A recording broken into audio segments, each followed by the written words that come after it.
Dear students, हम internal reconstruction of companies का chapter पढ़ रहे हैं। आज इसमें हमारा टॉपिक रहेगा अंशों के समर्पण द्वारा पुनर्निर्माण। जब अपन अंशों के समर्पण द्वारा पुनर्निर्माण करते हैं तो उसके तहत हमारे जो शेयर्स होते हैं उनको हम पहले छोटे छोटे पार्ट्स में डिवाइड कर देते हैं। जैसे हमारा 100 रुपये का शेयर है तो उसको अपन 10-10 रुपये के शेयर में डिवाइड कर देते हैं। और डिवाइड करने के बाद जो हमारे अंशधारी होते हैं वो कंपनी को सरेंडर शेयर्स कर देते हैं। उसका मतलब कुछ परसेंट शेयर्स को वो सरेंडर कर देते हैं।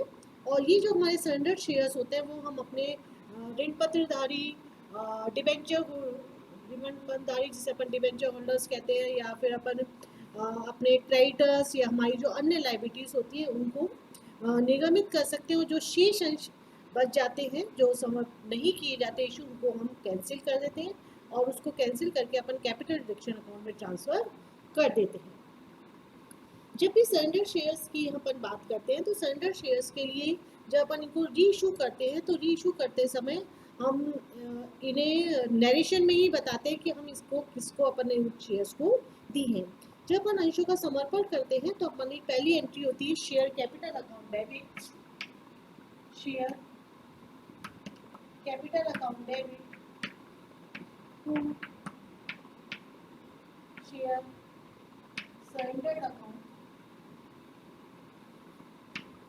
To share surrender account. ये होती है सबसे पहली एंट्री अंशों का समर्पण करने पर।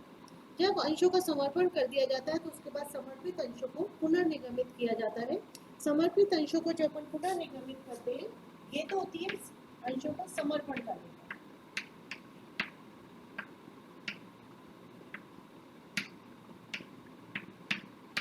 दूसरी होती है पुनर्निगमित करने पर।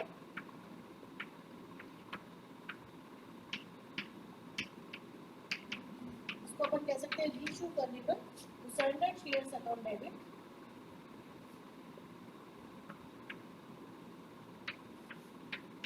टू शेयर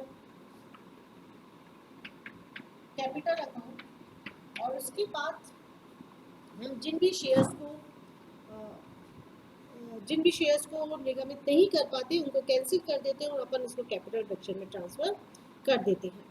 अब एक एग्जांपल करते हैं, उससे आपको बिल्कुल क्लियर हो जाएगा कि इस तरह की यदि कोई प्रॉब्लम आती है तो उसको अपन कैसे सॉल्व करेंगे। Illustration number 15।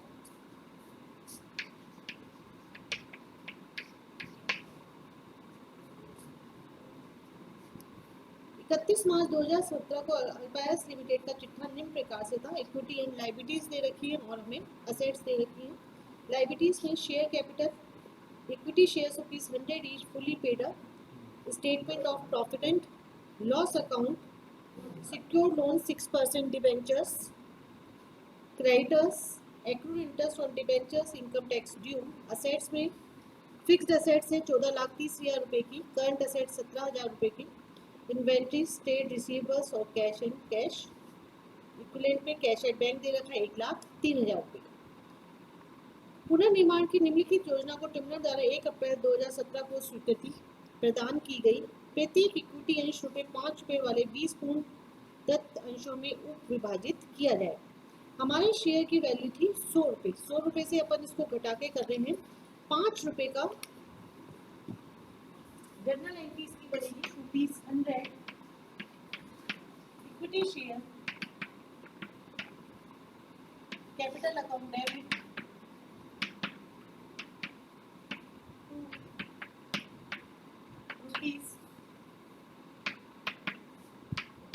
₹5 equity share capital account 8 lakh रुपए।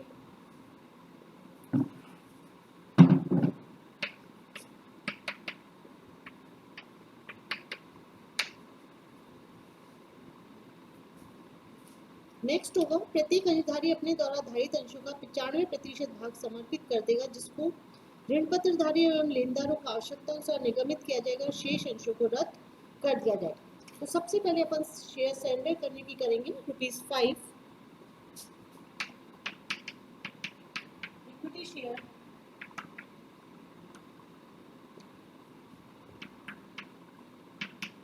Capital account debit to share surrendered account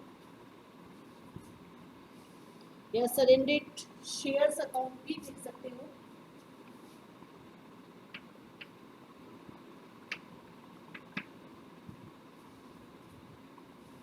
हम 95% शेयर्स कर रहे हैं, सिर्फ 5% शेयर्स बचेंगे। 7,60,000।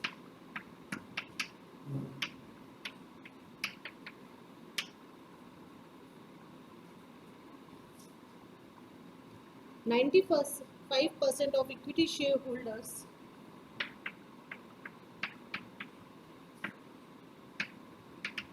equity shares holding surrender।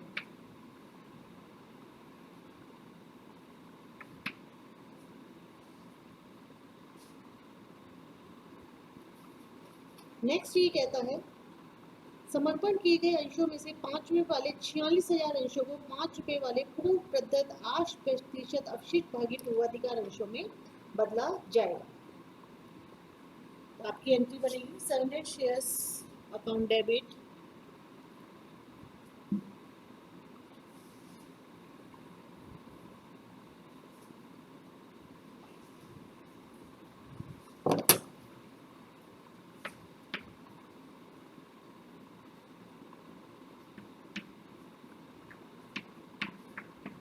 To 8% preference share capital account. 8% करने हैं हमें और नंबर ऑफ शेयर है हमारे 45,000। 45,000 को 5 से मल्टीप्लाई कर देंगे क्योंकि एक शेयर की वैल्यू हमारी 5 रुपए है।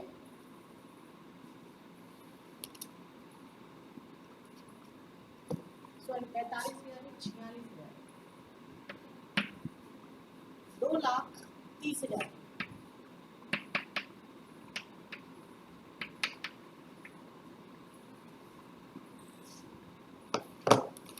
फिर ये कहता है ऋण पत्रधारियों का दावा कुल 2,30,000 रुपए तक कम किया जाएगा। ऐसे दावे का निपटारा 5 रुपए वाले पूर्व प्रदत्त अवशिष्ट भागी पूर्वाधिकार अंशों के निगमन के द्वारा किया जाएगा।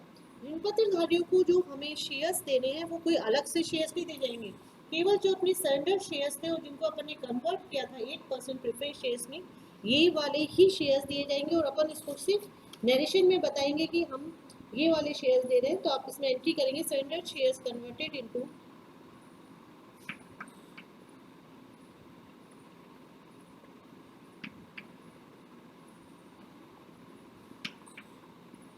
converted into 8% preference share capital of ₹5 each fully paid up of ₹5 each fully paid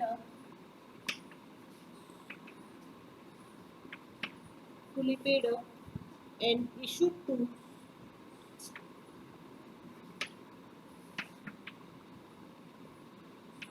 debenture holders।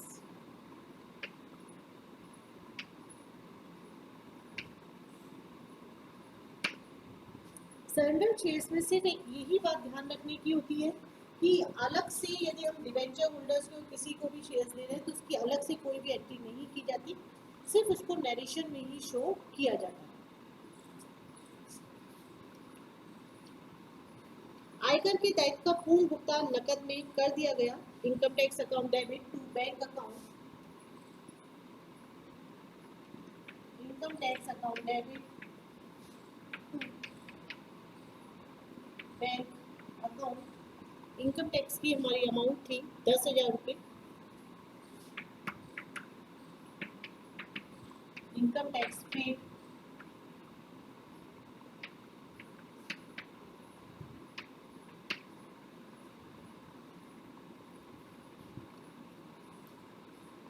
असुरक्षित लेनदारों के दावों को 80% से कम करना एवं शेष का निपटारा समर्पण किए गए 5 पे वाले पूर्ण प्रदत्त इक्विटी अंशों के निगमन के द्वारा करना है। असुरक्षित लेनदार हमारे थे 4,50,000 रुपए के। 4,50,000 में से हमें सिर्फ उनको 20% पे करेंगे। 20% का अर्थात हमें 90,000 रुपए पे करना है। तो surrendered shares account debit to equity share capital account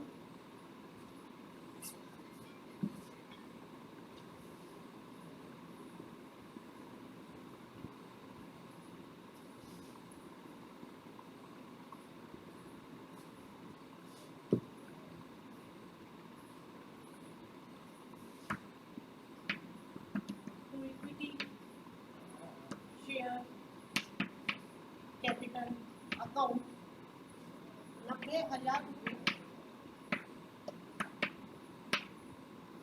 surrendered shares issued to creditors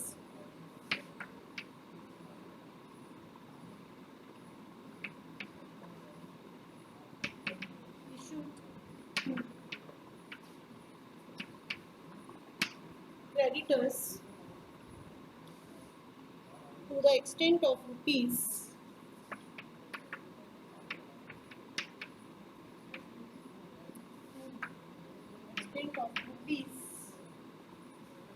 90,000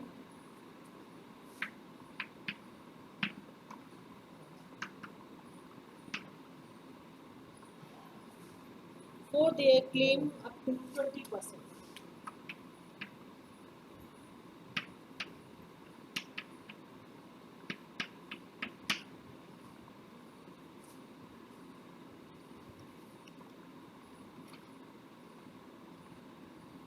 स्थायी संपत्तियों का मूल्य 2,30,000 रुपए तक कम करना है और समर्पण किए गए ऐसे अंशों को जो निर्गमित नहीं किए गए उन्हें रद्द कर दिया। क्वेश्चन में हमने सरेंडर जो शेयर्स थे हमारे वो डिबेंचर होल्डर्स और क्रेडिटर्स को दिए थे। अब हमें जो भी हमारी डिबेंचर होल्डर्स और क्रेडिटर्स की टोटल क्लेम की अमाउंट थी उसको अपन कैपिटल रिडक्शन अकाउंट पे ट्रांसफर करेंगे क्योंकि हमें इन दोनों अकाउंट को अब क्लोज करके चलना है। ऐसा हमें इसलिए करना है क्योंकि उन लोगों ने ये कहा कि जो हमारे क्रेडिटर्स थे उन्होंने ये कहा कि हमारी जितनी भी लायबिलिटी है उसके अगेंस्ट में आप 20% पे कर दो। तो 20% और हमने उनको कितना दे दिया, शेयर्स दे दिया, बाकी सारा का सारा हमने उनको कैंसिल कर दिया है। और इसी प्रकार से हमने डिबेंचर होल्डर्स का करेंगे क्योंकि डिबेंचर होल्डर्स को भी हमने 46,000 के शेयर्स दे दिए हैं। बाकी अब हमें उनको कोई भी पेमेंट नहीं करना, इसलिए उस अकाउंट को भी क्लोज करने के लिए हम सब कुछ कैपिटल रिडक्शन अकाउंट पे ट्रांसफर करेंगे।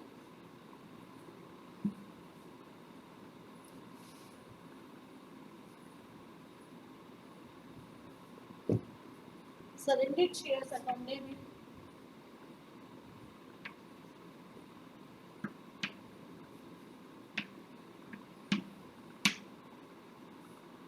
Debentures account debit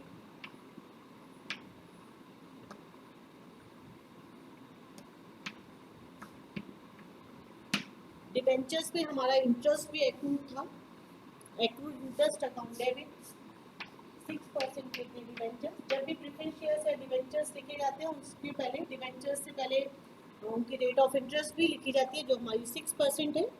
accrued interest account debit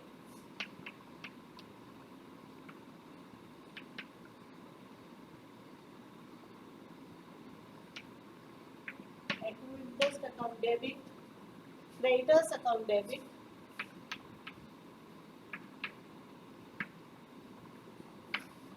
to capital reduction account.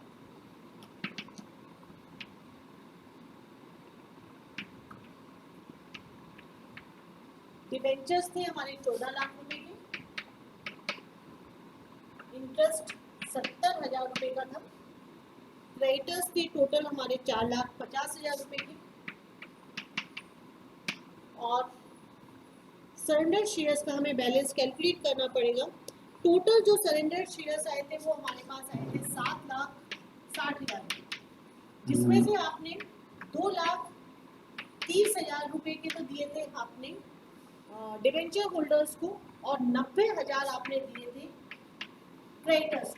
तो शेष जो बच गए वो हमारे पास बची 4,40,000। शेष जो हमारे पास शेयर्स बचे वो बचे हमारे पास 4,40,000 रुपए की।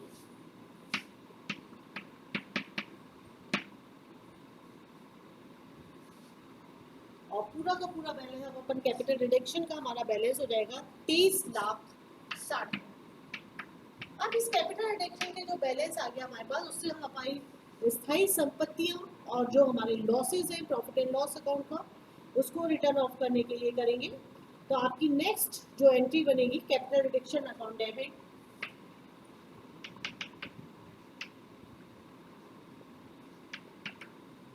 Capital reduction account debit to fixed assets account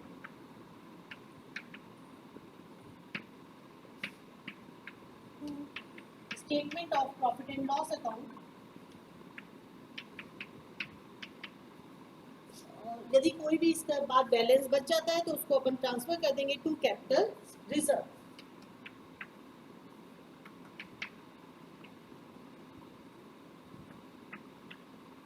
to capital reserve account fixed assets को हमें कम करना है। नई फिक्स्ड असेट्स का मूल्य रखना है 2,30,000 रुपये, और वास्तव में जो फिक्स्ड असेट्स दे रखी थी वो 14,30,000 रुपये की दे रखी थी। तो हम 12 लाख रुपए फिक्स्ड असेट्स के कम करेंगे। और प्रॉफिट एंड लॉस अकाउंट का हमें लॉस बता रखा है 10,70,000 रुपये का।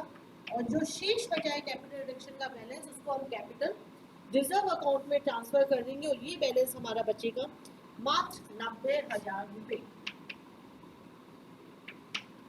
23,60,000। तो ये तो हुई हमारी जनरल एंट्रीज। सरेंडर्ड शेयर्स की जो हम बात करते हैं, इसमें कोई भी ज़्यादा कंफ्यूजन की बात नहीं है। सिर्फ इतना सा ध्यान रखना है आपको, उस पर 2 स्टेप ध्यान रखना कि सरेंडर्ड शेयर्स जब भी हम किसी भी डिवेंचर होल्डर्स को या क्रेडिटर्स को इशू करते हैं, तो इशू करते समय हम सिर्फ इसमें को नरेशन में शो करते हैं, अलग से कोई भी एंट्री नहीं की जाती है। और अलग से एंट्री करने का मेरा मतलब है कि जैसे अपने जैसे डिवेंचर होल्डर्स को दिया तो आप ये लिखेंगे कि अपन ने जैसे इक्विटी शेयर्स उनको आपका ये था, जैसे इसी क्वेश्चन में हमने ये देखा था कि जो हमारे डिवेंचर होल्डर्स थे उनको हम 2,30,000 रुपये के शेयर्स दे रहे हैं। तो अपन ने सिर्फ एंट्री क्या की थी, surrender shares account debit to equity share capital. अपन ने इसमें ये नहीं लिखा था कि हम डिवेंचर्स अकाउंट डेबिट या टू इक्विटी शेयर कैपिटल, ऐसा कुछ भी इसमें नहीं होगा जैसे अब तक अपन लोग करते आए हैं। यहाँ पे सिर्फ नरेशन में हमने लिख दिया कि ये जो 2,30,000 रुपये की एंट्री की जा रही है वो डिवेंचर होल्डर्स के लिए की जा रही है, और जो रिमेनिंग बचते हैं उनको अपन कैपिटल रिडक्शन अकाउंट पे ट्रांसफर कर देते हैं। अब इसके पश्चात अपन इसकी बैलेंस शीट बनाएंगे। जब अपन इसकी बैलेंस शीट बनाएंगे तो बैलेंस शीट बनाते समय हम हमारे जो शेयर्स थे, ऑथोराइज कैपिटल तो हमारी 8 लाख रुपये रहेगी शेयर्स की। इशूड एंड सब्सक्राइब शेयर्स में हम 26,000 इक्विटी शेयर्स 5 रुपये ईच, क्योंकि आपके पास शेयर्स इतने ही बचे हैं। 1,30,000 रुपये के आ जाएंगे। 1,30,000 रुपये के हमारे पास शेयर्स किस प्रकार से आएंगे, क्योंकि आपने इक्विटी शेयर कैपिटल क्रेडिटर्स को दिए थे 90,000 रुपये के शेयर्स, और 40,000 रुपये के थे हमारे ओरिजिनल शेयर होल्डर्स के पास में। तो टोटल हो गया अपना 1,30,000 रुपये। प्रेफरेंस शेयर्स थे 2,30,000 रुपये की। कैपिटल रिजर्व हमारा आया था 90,000 रुपये का। इसके बाद असेट साइड में फिक्स असेट 2,30,000 की हो जाएंगी। करंट इन्वेस्टमेंट में हमने कोई भी चेंज नहीं करा, तो ये 17,000 रुपये की हो जाएंगी। स्टॉक रिसीवेबल्स में अपना डेटर्स था, और cash at bank. Cash at bank करने के लिए कैश एट बैंक में हमें 1,03,000 का पुरानी बैलेंस शीट में मूल्य दे रखा है, जिसमें से हमने 10,000 रुपये इनकम टैक्स का पेमेंट कर दिया था, इसलिए शेष बचेगा हमारे पास 93,000 का। Thank you.